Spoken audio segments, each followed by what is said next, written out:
Bismillahirrahmanirrahim. Assalamualaikum warahmatullahi wabarakatuh.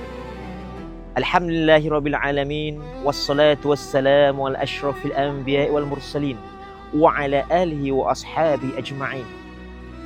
Segala puji bagi Allah, kita panjatkan kesyukuran pada petang ini, pada penghulu segala bulan, iaitu bulan Ramadan. Bertemu kita pada bulan yang sangat mulia ini. Alhamdulillah.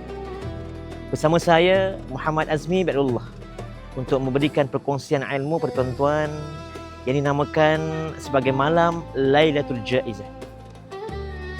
Nabi Muhammad sallallahu alaihi wasallam pernah bersabda, akan tiba satu malam yang Allah berikan kerahmatan dan mengampunkan dosa-dosa hamba-hambanya bagi hamba-hambanya yang berusaha pada malam tersebut.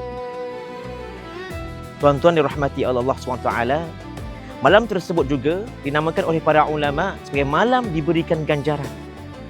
Waktu bila malam itu, iaitu pada malam 1 Syawal, akhir Ramadan, selepas waktu maghrib hingga terbit matahari.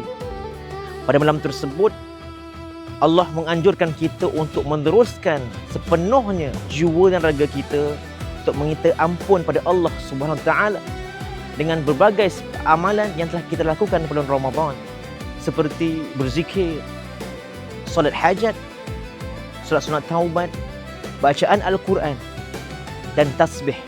Mudah-mudahan Allah ampunkan dosa kita pada malam tersebut. Ini adalah satu perkara yang perlu kita capai, yang mana kita membaca setiap pada bulan Ramadan. Allahumma innaka afun karim, tuhibbul afwa fa'fu anna. Allah itu Maha Pengampun dan Allah suka pada orang-orang yang memohon ampun padanya. Mudah-mudahan tuan-tuan rahmati Allah Ta'ala, objektif kita untuk kita mendapat keampunan, kebersihan jiwa kita. Bila kita keluar pada bulan Ramadan ini, bersih jiwa kita seperti bayi yang baru lahir. Tuan-tuan yang rahmati Allah Ta'ala, rakan-rakan sekalian, teruslah beristiqamah dalam bulan Ramadan dan bulan-bulan berikutnya. Mudah-mudahan Allah ampunkan dosa kita dan masuk kita ke syurga Allah, Jannatul Firdaus. Saya akhirin wa billahi taufiq wal hidayah. Wassalamualaikum warahmatullahi wabarakatuh. Ila liqa wa ma'assalam.